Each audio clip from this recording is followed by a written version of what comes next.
So today, we've got two amazing speakers and two great figures in our community and the community at large. We have, as some of you know, Dr. Altaf Husein, who is with Yaqeen Institute. And then we have Brother Chris Blauvelt. I'm sorry, I didn't butcher your last name again. Good. Who is with LaunchGood. Both of them are here. Just to kind of do a quick introduction for both of them. For those that do know the both of them, Brother Chris is a passionate Muslim American entrepreneur who's committed to reviewing the goodness of humanity. At age 16, he was inspired to become Muslim in parts through his autobiography of Malcolm X, who imprinted in him the desire to leave a lasting legacy of change. And with that, he's doing amazing work. He is also the CEO of LaunchGood. To go further, I will have him talk more about what is it that he does in his work and endeavors. Next, we have Dr. Altaf Husein, who serves as an associate professor and is chair of the Community Administration and Policy Practice concentration in the Howard University School of Social Work, which is in Washington, D.C. He has primary teaching responsibilities for the displayed population field of practice specialization, which involves social work practices with immigrants and refugees. And not just that, but he's also the vice president of Yaqeen Institute. So just quickly before we get started, and I have my questions from each speaker, just wanted to get your guys' thought around coronavirus. If you guys can each, maybe Dr. Altaf, if you can start the conversation first and talk to us and let us know, the conversation of, coronavirus in the current climate around mosques and institutions. How is that looking at the current moment? As we all know, institutions are closed. Majority institutions, the doors are closed. The mosques have closed their doors. But what are some of your thoughts on that? So Jazakallah khair, and thank you again for having us, Brother Wali, and to the Shura Council of Southern California. I want to begin by wishing the council a very happy, if you will, 25th anniversary. It's a major landmark for having arrived here, having been founded in 1995, as well as to thank the Shura Council for supporting the latest campaign that we were doing in connection to this COVID-19 pandemic, which is called Caring for Our Imams and Masajids, along with LaunchGood, the American Muslim Charitable Foundation, and the North American Islamic Trust. So, one of the things we always talk about in terms of organizations and businesses even is a continuity plan. And I think, if anything, one of the greatest wake-up calls to all of us is that we just never imagined that the masjid would be shut down. We just assumed that, let's say I grew up in Cleveland, Ohio, Chris is in Michigan now, if there was a winter storm, we would kind of work through it, for a day or something, and then, the snow would melt or whatever, and we'd go back. Nobody ever thought that not only physically we would be deprived from attending the masjid, but that it, in fact, would be affected financially as well, because the same people who are not going to the masjid anymore are also being impacted in their personal lives, because they may be vulnerable in terms of their job security or other issues of health and so on and so forth. So I think it's a major wake-up call. I think we emerge from this, inshallah, stronger with a much more attention to a business continuity plan, if you will, in terms of the corporations and small businesses, but also in terms of nonprofits, so as to figure out how we can always be sort of ready to account for this. And I'll talk more in later on in the program about what kinds of programs that they can do, inshallah. Perfect. Thank you so much for sharing that. And Brother Chris, how about yourself? What is your thought? In just like 2-3 minutes, if you share this, COVID-19's effects on institutions and mosques. It's pretty dramatic. I think we used to always joke about the Taraweeh shakedowns. So you're praying, is maybe especially the 27th night. The mosque is filled, everyone's excited, and they're like, brothers and sisters, before we continue, we must raise funds for the masjid. And everyone's like moaning, and they lock the doors, and they just, you know, they're not going to let you go till they get their money. And we kind of hate it, but there's also, I've been on the other side. I'm on the board for a couple of masjids, and our masjids don't do that, but I understand why masjids do that. It's hard. Like financially, it is very difficult to run a masjid. Oftentimes our masjids aren't very savvy, and like this is a quick, kind of easy way they know to raise money, and they've gotten very used to it. And so those masjids this Ramadan, I think, are really facing a challenge and very concerned about how they're going to be able to sustain and survive themselves. Not just those masjids, all the song schools, everyone that has Ramadan iftars, you know, Tarawih fundraising, whatever it might be. A huge, huge portion of charity is raised in the Muslim community in Ramadan. And the vast majority of that is actually in person. And that's just obviously not an option this year, and something that concerns us a lot, because we know that also just throwing a link up online or doing a Zoom webinar is not going to replace that. And I'm sure we'll get a chance to talk to him today, but that's where our focus has been for the last, you know, month or so as LaunchGood, is how can we really prepare these organizations to survive or possibly even thrive with their fundraising in Ramadan. Absolutely. Thank you for sharing that. Dr. Altaf, I wanted to start off with you first. I have a couple of questions, and I think the community would also like to hear from you. Like, what are some strategies have you seen to be successful going into Ramadan now when it comes to raising funds online? So this is actually an open question at this point, because there are so many unknowns. There are so many factors.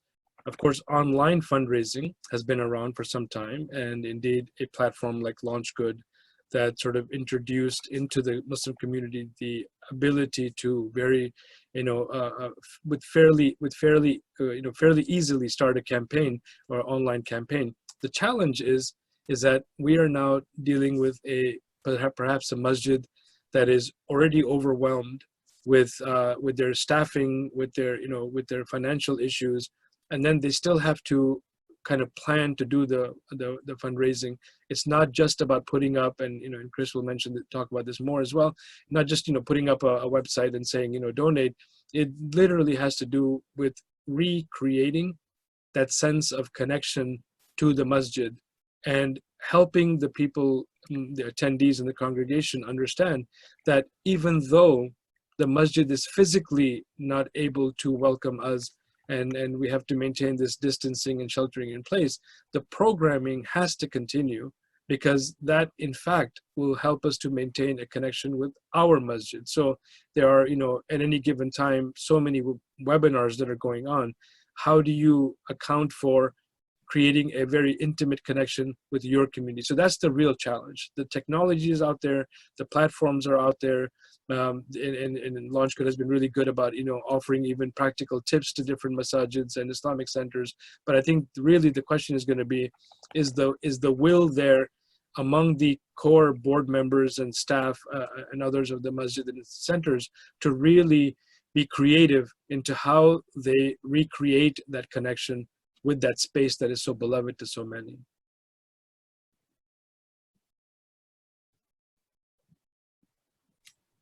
Oh, Wali, you're actually muted still. Thank you. So I said, I know you mentioned LaunchGood, and then for those individuals that do not know about it, Chris, what is LaunchGood and how did it begin? So just so they know what you guys do. Definitely. So some people have heard of GoFundMe. It's sort of like a Muslim GoFundMe. We have actually been around for a long time. We started in 2013, so we'll be celebrating 7 years later this year. And what it is, it's a website where anybody can come and start a fundraising campaign. And you might think, why would I want to do it on a website like LaunchGood? Why not just do it through my own network or on my own website? I'm sorry. Well, several reasons. We're a website just tailored towards fundraising. We've gotten really, really good at it. So things like converting people over to donate and security and all of those things, alhamdulillah, are really solid on LaunchGood. And to date, we've helped raise over $100 million for charities, Muslim charities around the world. And the second thing is in Ramadan in specific, we have a lot of giveaways. Like every day we're giving away, you know, maybe $30,000 or $40,000 in Ramadan. Just tremendous opportunity to get free money basically for your campaign. We have over 1 million Muslim donors visiting during Ramadan. They might stumble upon your campaign and donate to it. Just a lot of opportunities, a lot of resources, guides. You can even schedule a free consulting call with our team. One of the Shura Council members, actually, Nadeem Riaz, he works with us, and you can easily set up a consulting call with him, and he's happy to help you walk through your fundraising strategy. But that's what LaunchGood is. It's a website that you can use very easily to raise funds for what you're doing, and there's a lot of resources there to help you do it well. And first and foremost, that's very good. Obviously, it's really good numbers, and the way you guys are, receiving grants. But how effective is online crowdfunding, and does it make sense for everyone? That's the question. Yeah, it's a great question. So on average, online crowdfunding is, I would say, less effective than in-person events because you lose that emotional component. You know, if you sit somebody down and you bring master fundraiser Altaf Husein in and he's speaking to them and they're all juiced up on steak and desserts, like, mashallah, they're going to break out a big check for you and really support you. But there's also a lot of advantages to online fundraising that we can see some communities really take advantage of. One is you can access everybody. So there's no excuse like, oh, I couldn't make it to the fundraising dinner. It's like, no, we're online fundraising every day, every hour of the day. And you can do all sorts of things to reach a new audience. You can run ads. You can do, of course, your email outreach, WhatsApp outreach. We've seen campaigns raise hundreds of thousands, even millions of dollars on LaunchGood. But you have to have the right strategy.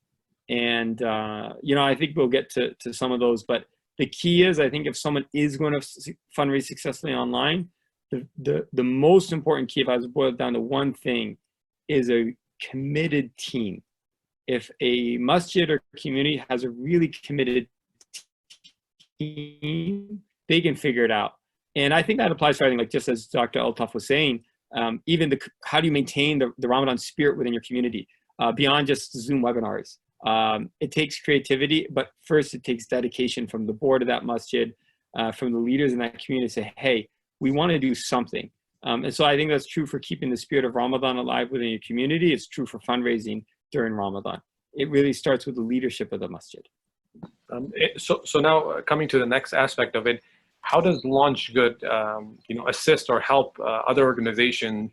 I know I heard something that was mentioned, and I did my own research, with something called Outsmart Corona. Yeah, that's right. I'm glad you brought that up. I encourage people to visit launchgood.com/Outsmart Corona. So we know coronavirus is canceling a lot of events, but it doesn't have to cancel your fundraising. And we saw a wave of, new organizations and fundraisers created on LaunchGood because events were being canceled. But we also noticed early on that a lot of them were failing. And it doesn't look good for us. It doesn't help anybody. I mean, there's a very beloved nonprofit to me here in Michigan that did it. They had a fundraising dinner scheduled with some of the top names, like Sheikh Yasser Qadi was coming. They had to cancel that. And they ended up doing a Zoom webinar and had a LaunchGood link, and they had a link to their own website, and they only raised like $5,000-$6,000. Normally in their fundraising dinners, they raise $150,000.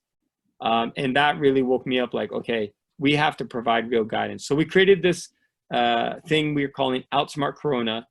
And the first thing is a commitment of guarantee of zero net platform fees. That means the maximum fees anyone will have to pay if they're doing a fundraising campaign on LaunchGood in Ramadan is about 3%, just to cover the credit card processing fees. Still, that's nice, it helps, but it's not going to help you get 100% funded.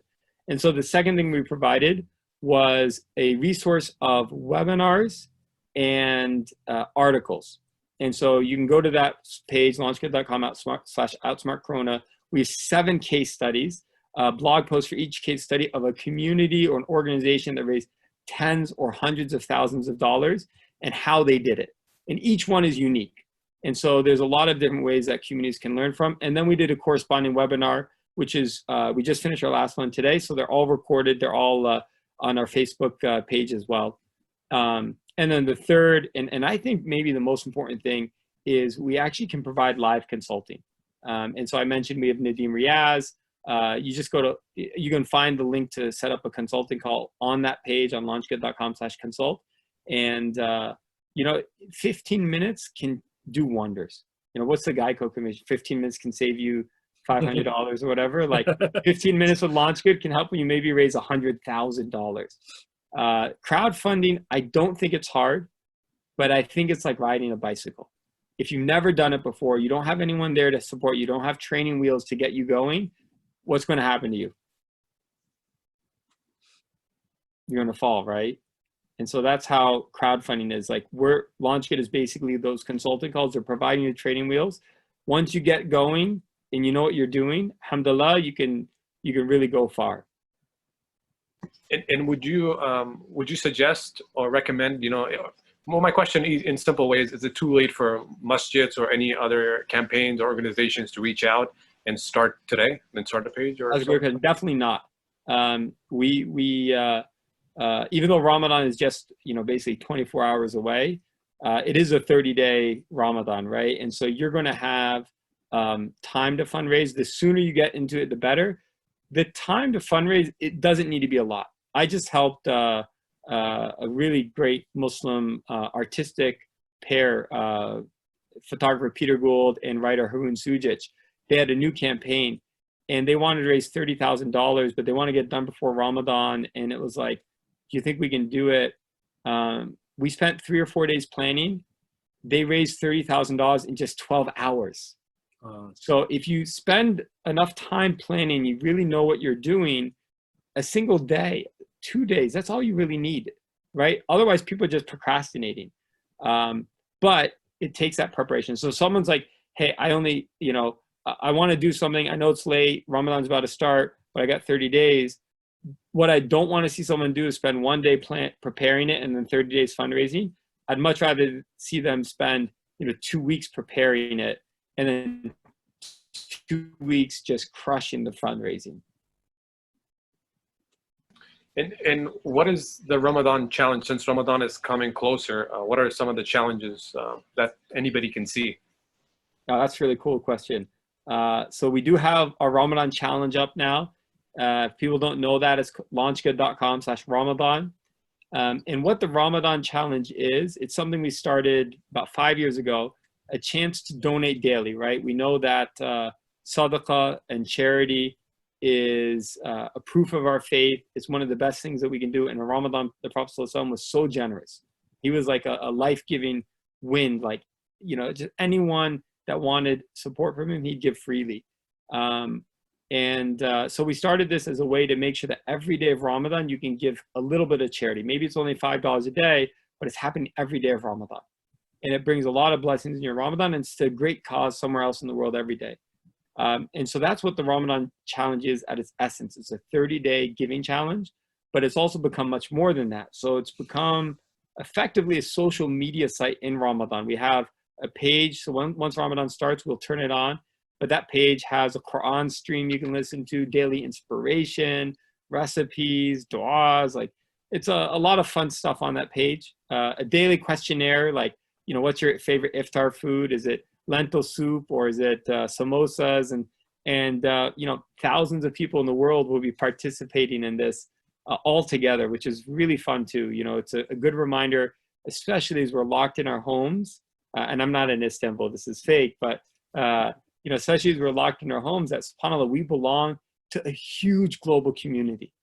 And, contrary to what Hollywood tells us, 99% of Muslims out there are awesome, really fun people, and Ramadan brings out the best in us. And so, yeah, we're a little cut off from the physical connection, but hopefully through our Ramadan challenge, people can have a little bit of that digital connection. Thank you. I mean, those are very informative answers that you give, and very helpful too for us and for those that are watching the program as well. These are some good programs that you guys have. MashaAllah, that's actually very good, and you guys do amazing work. I know you talk about physical connection. We can leave the house, but now we're going to focus on and change our gear towards spiritual connection. And this is where I would like to have Dr. Altaf start answering some of the questions that I have for you. What are some things that you're looking forward to this Ramadan, just personally yourself? Jazakallah khair. So, in about, I would say, I don't know, almost 22, 24 years, I think this will be the actually only Ramadan I can remember in those years. That's over 2 decades where I'm going to be home on a weekend. Of course, I'm home now also throughout the weekdays, but that was traditionally, in fact, the calendar that Chris mentioned with many of the masajids and other nonprofits and others doing events, I was already scheduled for Thursday, Friday, Saturday, Sunday to literally be either somewhere or the other, either locally or, elsewhere. So my biggest, blessing that I'm looking at is that I will finally get to be with my own wife and children and really spend time with them. We were just discussing today, we're not going to have to do a fundraising, but we're converting one of our living room area, close to the living room area, into a masjid, for Ramadan. So we're discussing decorations and the theme and whatnot, and I can't ever stop being grateful to Allah subhanahu wa ta'ala that I know it comes at a great expense to the nation and to the world that we're undergoing this pandemic, but it ultimately is in Allah's plan, and that's what I'm looking forward to, is really spending time with the family and inshallah making the most of those blessings. Beautifully shared. I think that's some people are not aware of this either, but I think just the idea of making your own little musalla inside the house, it's very important. With a family and with children. Now, my other question that I had was, how can we use technology to get closer to Allah subhanahu wa ta'ala? Since we can't go out, how can we use technology to be closer to our Lord? Yeah.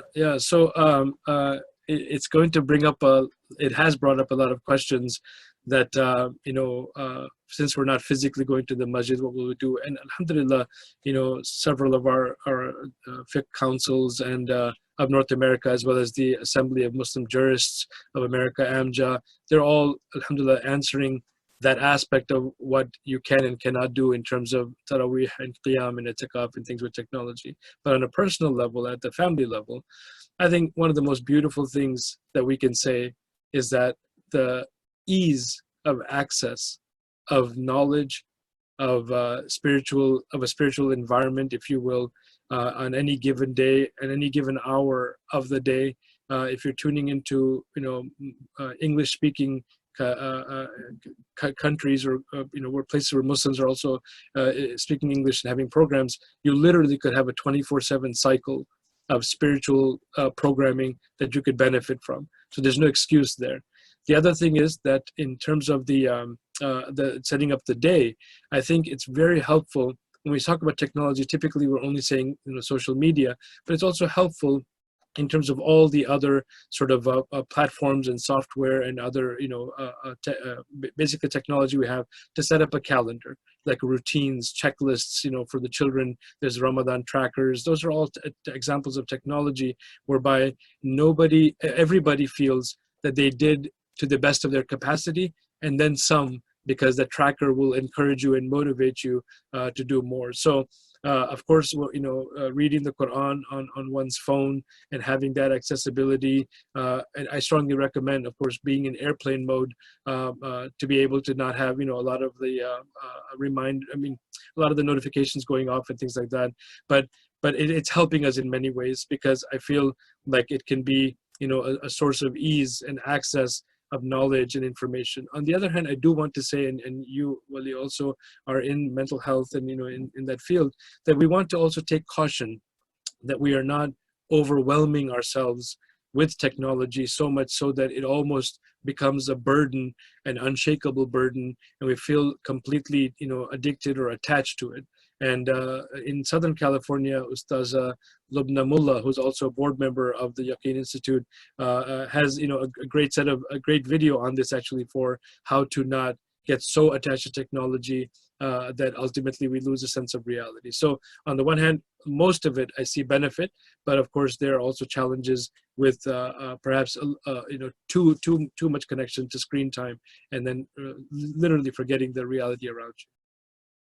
In the next question I wanted to ask is, what are some tips that that we can use to stay motivated this Ramadan, knowing that we don't have a community aspect of it now, the physical aspect of having the community?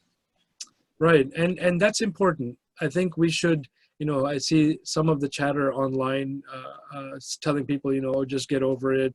If you weren't able to be a good Muslim, without a community, then something is, awkward or wrong or whatever.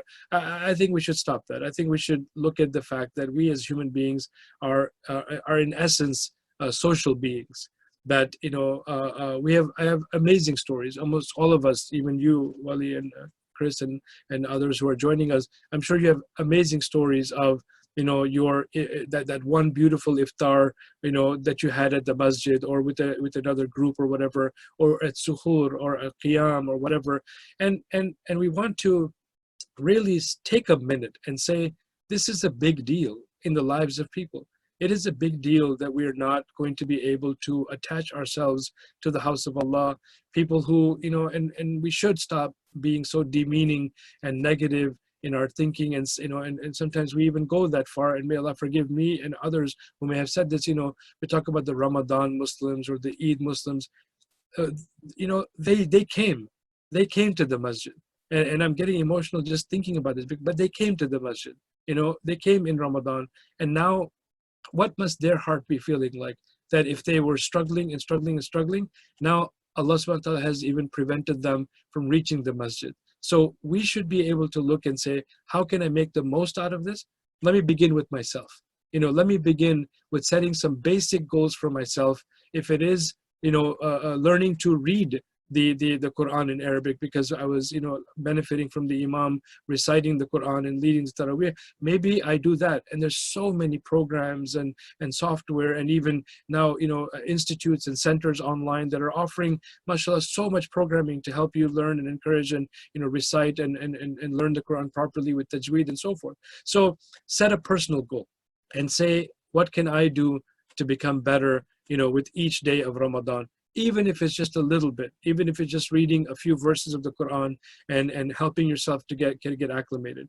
Secondly, there has to be some level of appreciation for the blessings that Allah has given us. So a time during the day, at any time, just set a time during the day to reflect and make dua. How can I give gratitude to Allah for what He has blessed me with? And I think that will be an amazing source of upliftment, because we're not saying solve all of our problems during the shelter in place, because where are you going to go? And so just, resolve every issue. I was in another webinar about family. That's not what we're saying. We're not saying that solve everything right now, but at least take one or two things and say, this is what I'm most grateful for, Allah, and then do that every day. And try to look at maybe the faults, the inner faults. Maybe it's family dynamics. Maybe there's a sense of harshness, a sense of taking for grantedness, whatever it is. And then we say, you know what, I'm just going to work on that today and try to improve a little bit, and then make dua. So within that 30-day period, inshallah, we will have had a sense of introspection, looking within ourselves, a sense of awareness and consciousness about our own weaknesses, our strengths, and the ability to say, we came out of, Allah put us in a situation where we had to do it this way, and we came out of it strong, and we had a lot of personal, spiritual, and family benefit from it, inshallah. Absolutely. And the next question is also for both of you, actually, that I have is, what are some unique things that are being done currently in your guys' own communities, both in Dearborn and in Virginia? Chris, why don't you start? I hate to say it, I don't see a lot happening in Dearborn. My masjid, nothing actually. But we're a bit disorganized, so that doesn't surprise me. Maybe at the bigger masjids they have something going on, but like Altaf said, this is such new territory for us. I do know one of my second masjid is called the MCWS. It's in Canton, Michigan. They've done a really good job of doing Zoom webinars with their imams, and that's been nice. Alhamdulillah, it's definitely, I think it's kind of going well, but will it translate actually to Ramadan? I don't know. It remains to be seen. Like actually this Saturday, they're doing an online fundraiser on Zoom And I was like, I'm kind of nervous. Like, I'm like, oh man, I hope it goes well. I don't know if it will go well. It's tough to say. I mean, just a nice thing. This wasn't a formal thing, but I've noticed just a lot of the brothers that I'm used to seeing every day and praying Fajr with or whatever it might be, they started reaching out, making a phone call, sending a WhatsApp message. And that's really nice to hear, alhamdulillah. But I'm actually curious to hear from Altaf. You mentioned it takes some creativity, and I think it does. And have you seen anything creative come into the works yet that will work or you think might work? Sure. No, thank you so much, Chris. And for anyone who does tune in, this is a Shura Council program being sponsored. But if you're from Dearborn, please take no offense if there's stuff going on that Chris doesn't know about. I know, right? He literally lives and breathes to serve the community, so he's probably dug in so deep that he's not looking. We mean no offense. I can tell you, Wali, to answer your question, that pivoting from the physical world of programming to the online world of programming was a challenge for many different organizations and communities.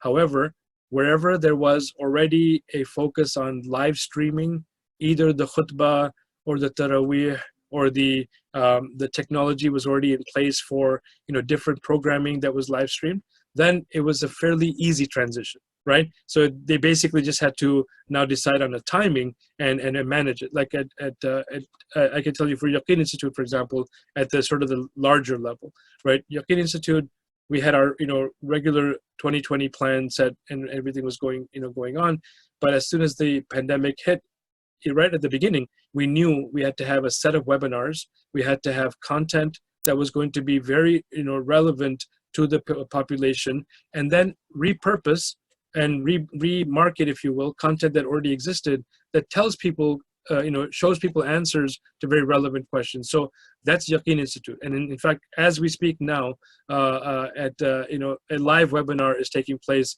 on just the 10, tips, practical tips. Nobody leave this program to go there. I'm just saying that it's happening, but we were able to pivot there, right? Adam Center, where I'm, that's my local community, again, a phenomenal way to manage it. So basically, Imam Muhammad Majid, who is the imam, and also we have another imam, Sheikh Abdul Rafi Murtani. So between the two of them, we have Brother Imam Sayyid Omer. They manage basically regular reminders online, and then of course there's also a very creative thing, which I think many masjids should consider doing. There is a dua session, a community dua session. I found it very creative because it's not just the usual talk. It's just saying, come together. We have some Quran recitation, and then we, there's always notices going about so-and-so is ill, so-and-so has passed away. And the worst part about what's happening now, death is of course, troubling and painful at any time.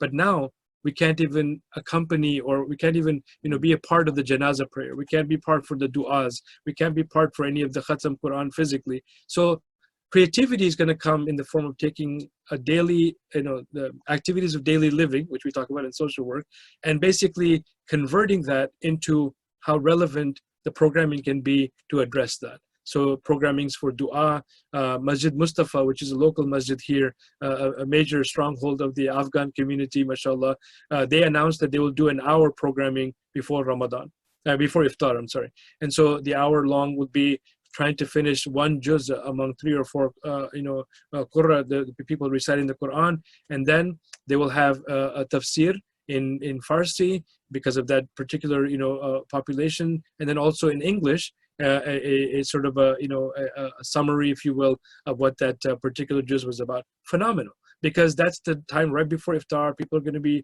maybe hungry and kind of focusing on what's going to be happening for Iftar. But now they can just take a break because they don't have to commute anywhere. They don't have to rush back from work. They're just at home. So a couple of ways to summarize that. One is that pivoting to relevant topics, not long programs, lengthy programs, but just, an hour and a half needed. Variety of speakers, many sister scholars and sister speakers are available. Help them to, be a part of that. In addition to dua sessions, and of course Quran recitation. And mashallah, we have so many of our young boys, especially who used to lead in the Adam Center. They will also be reciting for the general public. And then of course, if there are sisters only gatherings, it'll be beautiful to also have some of our sisters reciting for each other. Oh, that is really creative, and that sounds awesome. How many people are attending the dua sessions? So the estimates I got from Saturday, we had a conference on Saturday for preparing for Ramadan, that it's anywhere between about 100 to 300 people log in, to the regular programming. So it just depends, of course, if you have like a guest speaker, because as the saying goes, the chicken dish cooked in another house is always tastier than the chicken dish cooked in your own home. So sometimes when you get a guest speaker from outside, it spikes up because you see your imam every day. Although we love our imams, but it's just the outside speaker. And I love how you suggested, one of the things that in the Afghan community was, putting a program together, which is something different. But also, I see that also here in Southern California. And with Shura TV, we're also trying to put a program together. It's the 30 with 30 khatras, a small summary of the juz, and then a whole complete recitation of the juz. And then after that, go into a community fun fact, and then a community message. And then inshallah, and that's then going to iftar. But that's good to hear that, there's different communities taking the same approach or different approaches in trying to serve their communities. Now, I wanted to ask you anything unique things to do at home during Ramadan, suggestions that any of you would want to give to families? Chris, you want to start, and then I can pick up, or I can start, whichever. I'm the novice here. I only have a 2-year-old and a 5-year-old, so mostly it's don't let our kids kill us. That's our focus. But I will say, like I live across the street from a masjid. I also work across the street from another masjid. So I'm very blessed to be in a position where I can usually walk to masjid for all the salahs in the day. As a result, I never pray at home, maybe the sunnah prayers or in the night or something, but usually not like with my family. And so this has been a time where now we're trying to pray with all the kids at least once a day. My wife and I get to pray together. We've been doing a hadith every day after Fajr together, and then we spend time working on Quran together, and that's been really nice. And that was basically my goal this Ramadan. My goal for this Ramadan is really make it family centric. And the new thing that we added to the schedule is just there's so many webinars, as Dr. Altaf pointed out. Just trying to make sure that every day my wife and I attend one of those webinars together if we can. There's one we see from Cambridge Muslim College that really has our attention, but there's so many out there. If it's in the community, I think it's even better because we have a lot of gems within our community, and we should be committed to our community. But there's Yaqeen's producing great stuff. There's a lot of stuff. So that's how we're approaching it personally. And I think Chris mentioned something somewhat in passing, but about it does matter the age of the children. I think it's important for us to acknowledge, that each family and each family will have its own sort of not challenges, but its own way to be creative. And I think the critical piece, and my wife is so much better at this than I am, and I want to thank all of the mothers and the women of our community who are so much more patient than we are as men. So she's always tried to say that ibadah, worship, prayer, fasting, Quran reading, it should come natural, and it should be a way for the children to connect with Allah subhanahu wa ta'ala. That if they're just doing it out of pressure, fear, whatever other human factors that we're sort of instilling in them, it will be very short-lived. So I think one of the things we have a good opportunity to do now is to really say to each other, okay, let's be let's think this is the most ideal situation.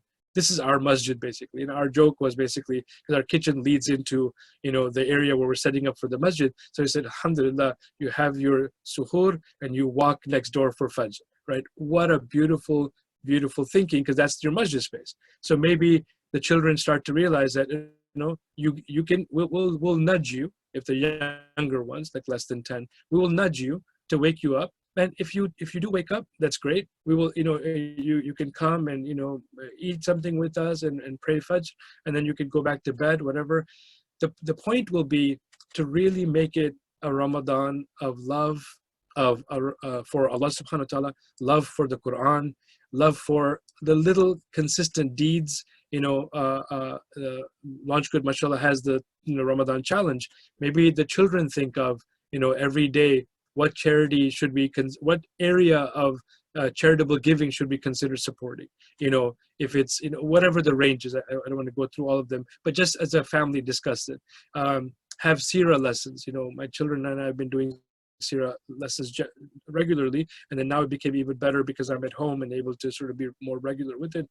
Whatever it is, let's just make it so that we don't get angry and upset and real bitter about things, where then the children have a bad attitude, we have a bad attitude. It's just us. There's nothing else, no one else. This is just us.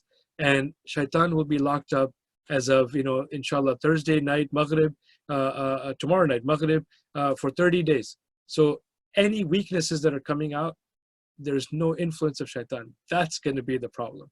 That we're going to have to come face to face with the fact that it's me. It's all me now. So whatever, improvement has to come. This is no other outside influence. It's all me. How can I make it better for myself, for my wife, for my children, and so on and so forth.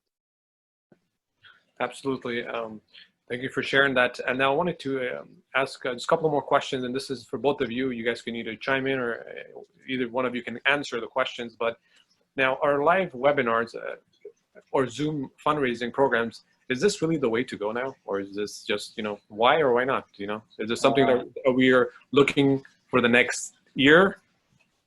Or is this? If you ask me, yeah, it's not worth it. Okay. That's my opinion.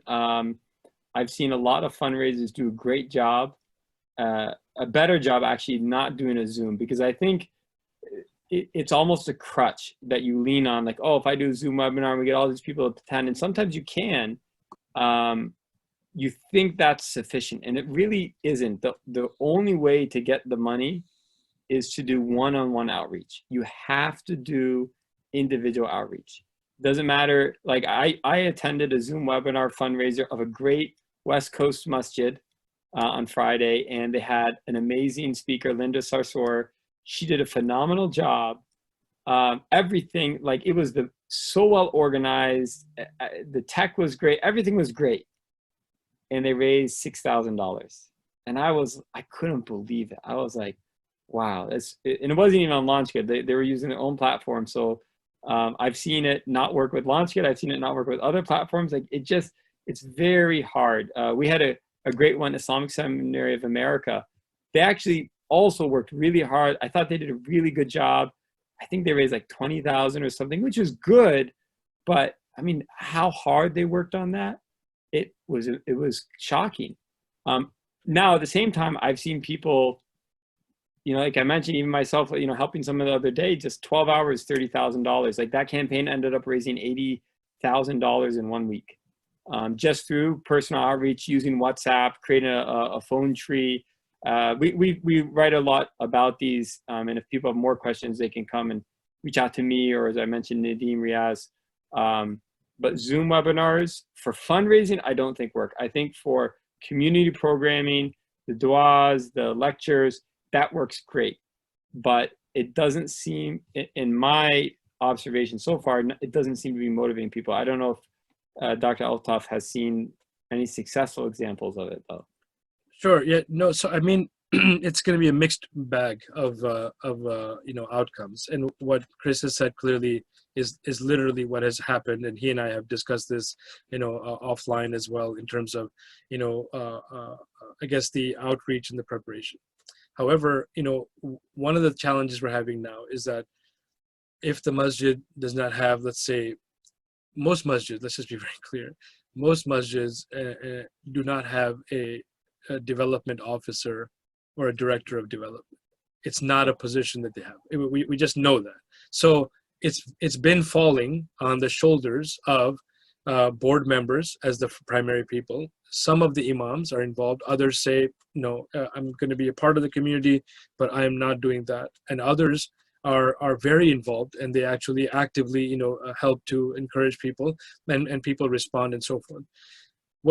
What's going to happen is that starting tomorrow, Thursday night, going into Ramadan, Friday, that some masjids will just not have a choice but to have some function to bring the community together to focus on things like a construction project that is, in progress. So you can't, the bills are piling up. The contractors are saying, hey, we can't just keep, coming through and doing our part without these bills being paid on a regular basis. What's going on there? In other cases, it could very well be that it's really very, and it's hard. It's not a hard science, but we anticipate or predict that based on past fundraising events, that some masjids, 40 to 60% of their annual budget is raised during the month of Ramadan. 40 to 60%, and in that range is raised of the annual budget is raised in Ramadan. So clearly, something's got to give. And so while I hear what Chris is saying, and I fully imagine that that's how things have gone down, what we are saying is, okay, suppose you still have to do something. You don't have the capacity to do the calling that he mentioned, the individual outreach that he mentioned, and so forth. Then at least take it upon yourselves to try, as I mentioned in the beginning of the program, to recreate that sense of community and rally around them to say that we will all be together on this one night for an hour, nothing very long, hour and a half, let's say, and we really try our best to reflect on maybe the imam gives a reminder if they have a speaker from the outside coming in, someone to motivate, but then the groundwork has to be done beforehand in the community. So you take the donor lists and you at least say to people, email them or call them for and just remind them that we're going to need you again. You gave last Ramadan, we're going to need you to come back. I think in some of those cases, and Chris and I probably will do a debrief, just to kind of go dig deeper into some of the other examples you mentioned. I think it may not have been possible, or maybe it wasn't done. And if it was done, I'd love to know why it didn't work. But my thinking is that they're going to do it anyway, and it's going to be tough, but it may not be impossible if we can do that, recreate that sense of community, and also do that individual and personal outreach, and then have multiple ways of giving. So for some of the relief organizations, we had a fairly good response for ICNA Relief, for example, for Helping Hand, at least the two organizations in which I participated, that they had multiple ways to give, right? So there's a generational gap, and people might not be comfortable doing anything online. As much as Chris and I are loving, promoting LaunchGood and online, that they may still do pledge forms, checks and whatnot. So what we're suggesting is, if your masjid is intending on doing this, doing a program online and virtual sort of an event, then have those things in place where you display, 3 to 4 phone numbers in the chat, or if you have the technology on the screens that says, text us with the name, email, and amount of your pledge, right? And then we will follow up with you to collect, or you can send the check. So at least we have a sense, right, of how much we're getting. And most people, I think get it now. They get it that we don't have massive awqaf and endowments. We don't have a Ministry of Religious Affairs funding us. It's just us. And I think seeing the masjid, with its being shut down, at least not financially necessarily, but physically, because we can't go there, is having an effect. And I'm hoping, if organized well, and and I'll know at the end of Ramadan, we'll know, hey, we tried it and it didn't work, or hey, tried it and here's why it worked and here's why it didn't work. Yeah, and I'll just add to that. For some masajid, it is harder for them to do the online fundraising, although it's a great time to be online. because everyone is online. And so we're finding that it's actually a lot easier to raise money now than before. If someone's not so sophisticated, actually, Brother Altaf with another brother in California, Muhi Khwaja, for the American Muslim Fund, they've started a campaign along with 4 of the most prominent imams in America, Sheikh Omar Suleiman, Imam Zaid Shakir, Imam Suhaib Webb, and Sheikh Riaz Qadi, called launchgood.com/caring, where they're raising hundreds of thousands of dollars right now for masajid, for imams, to keep them running. And if actually Shura Council, shout out to Shura Council, Brother Malik. I know you guys are partners in this. You guys yourselves are raising the funds for it. It's very simple, launchgood.com/caring. If you can actually help that raise funds and earn funds for yourself, you can apply for funds from the funds that are already raised. The North American Islamic Trust, NATE, has offered a $100,000 match for the funds that we're raising now. So it's just an incredible opportunity. We know there's different levels of sophistication, but that's a great opportunity for any masjid to apply for now, help out with now, which is again, launchgood.com/caring. And that's an active fundraiser right now for all masajid in North America that need help. And thank you so much, Chris. And it's not a loan, by the way. So this is going to be actually a one-time grant. It's a small grant, but I think many masjids will benefit from between 5,000 to 10,000. So they have an application. It's a very brief letter of intent, eligibility form, and inshallah they can they'll be in the application pool. Depending on how much we raise, then of course we'll be able to review the applications and inshallah they'll benefit. Yeah. And again, just one more shout out to my teammate out there, Nadeem Riaz.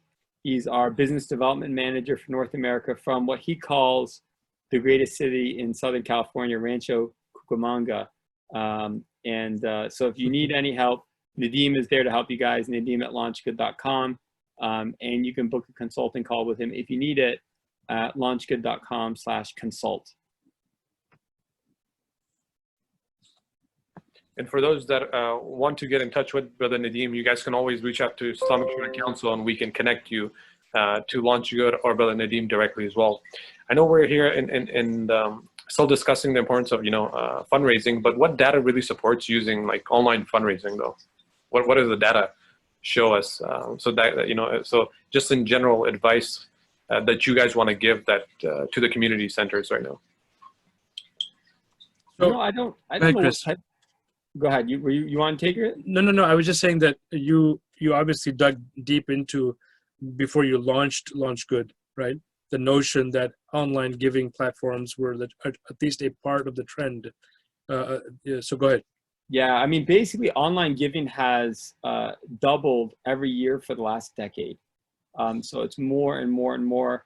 I don't have the data on the tip of my fingers, but we know, especially with, under 40, everyone is so comfortable now and prefers it actually donating online rather than cashing checks or cutting checks.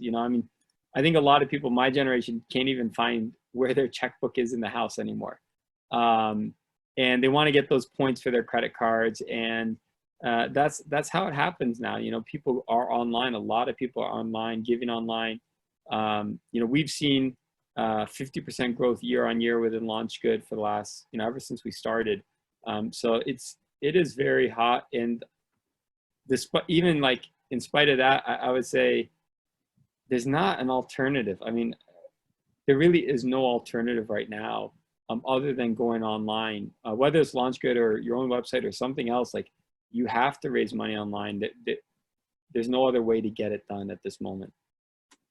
So on that, I just want to add that we as much as we're encouraging people to to go online and take advantage of that platform, I think there is still a crowd out there that really benefits from that personal contact, the phone calls, the personalized emails, and those are all easily manageable through merging and whatnot.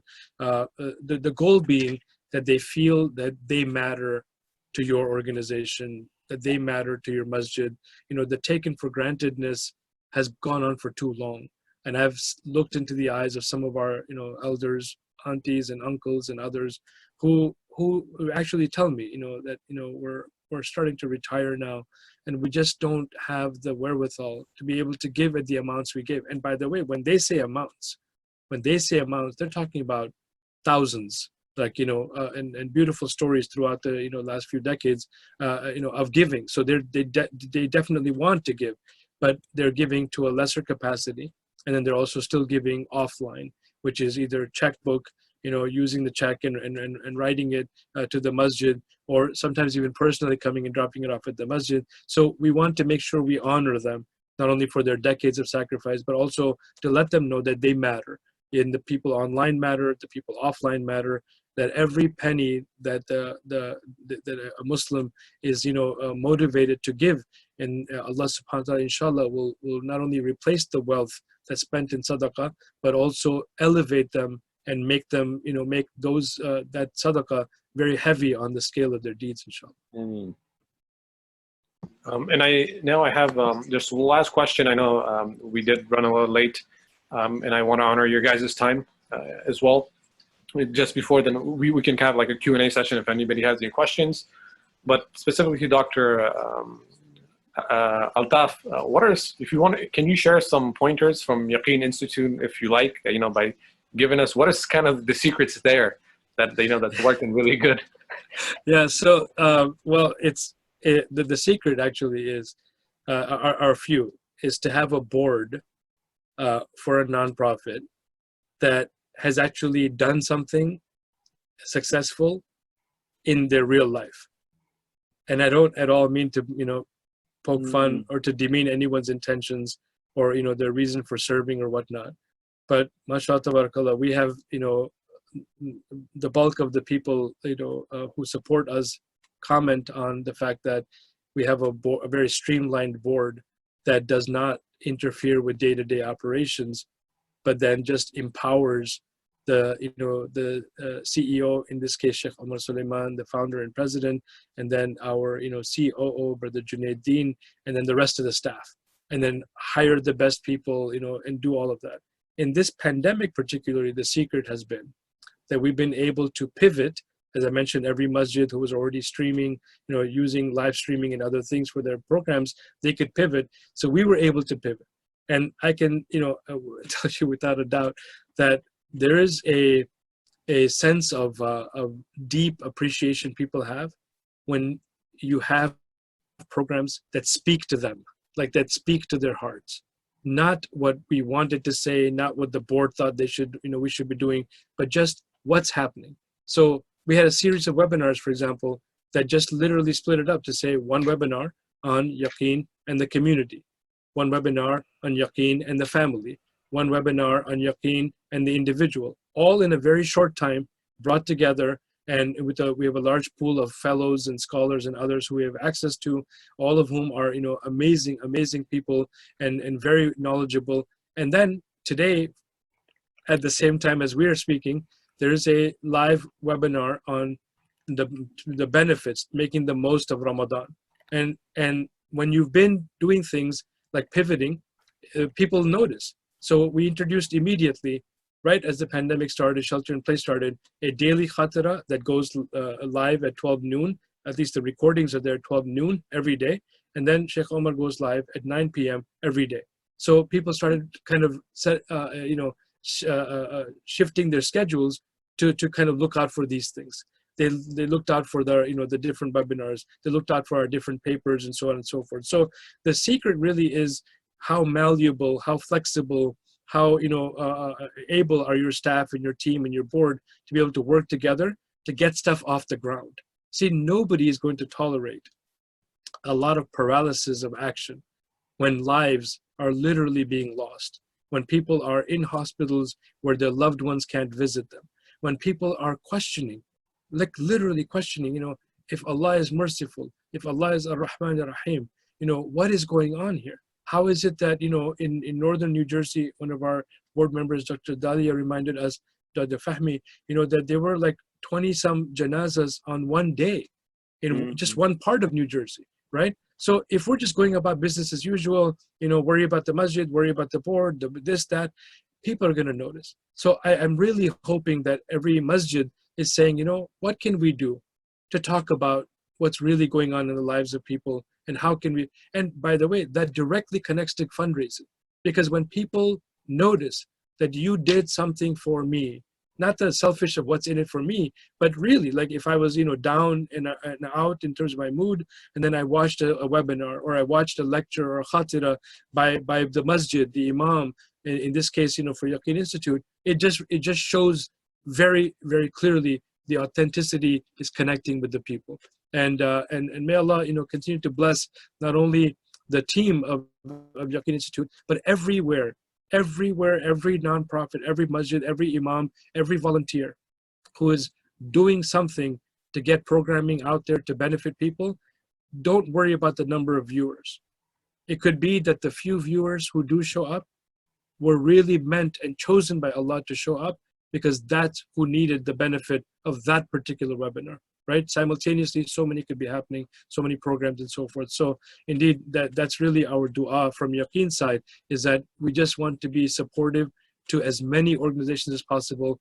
All of our content, as you know, the other secret is, all of it is free.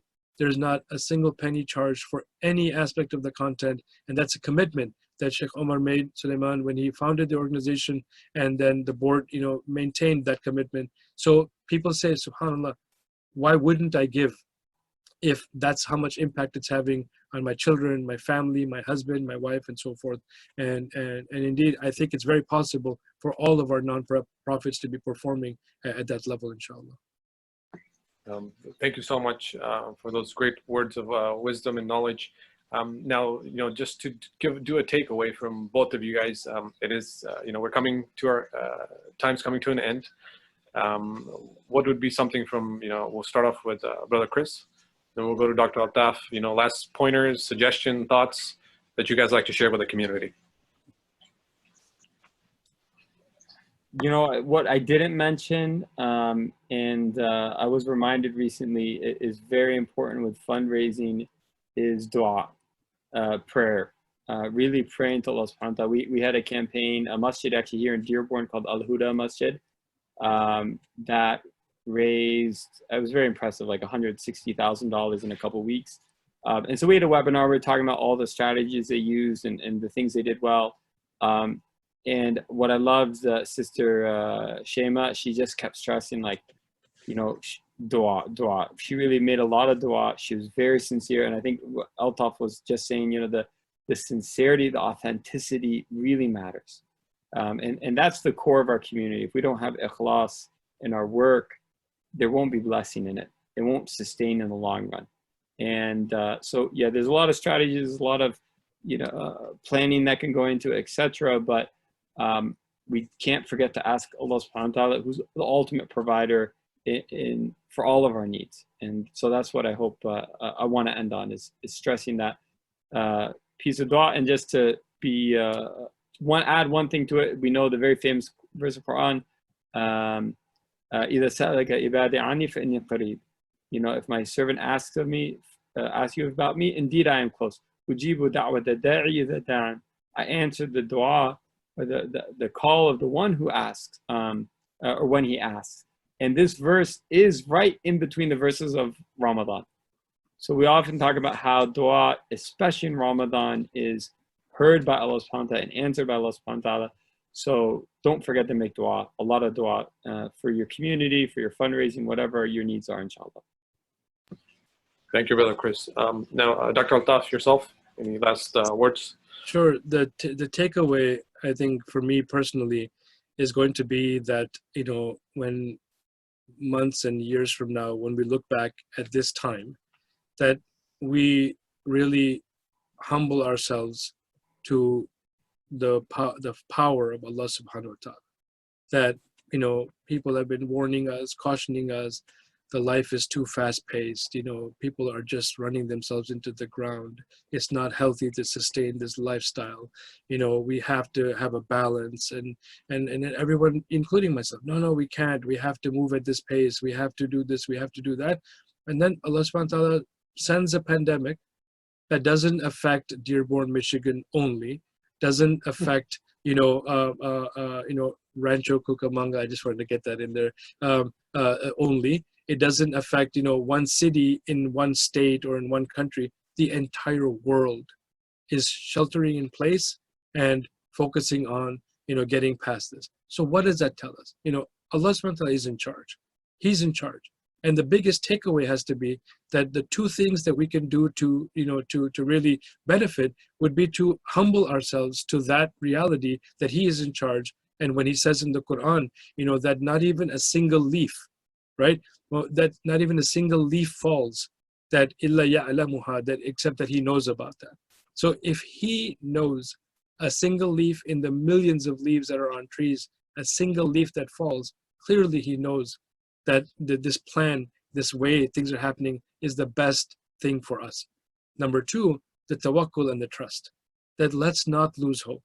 Let's not lose hope in humanity. Let's not lose hope in ourselves. Let's not lose hope in the power of faith that we say to ourselves and to one another and to our children and everyone around us, that we're going to, inshallah, if we can stay strong in faith, if we can stay strong in action through sadaqah and ibadah, and Ramadan is coming up, and the dua, Allahumma balighna Ramadan, we can't take it for granted.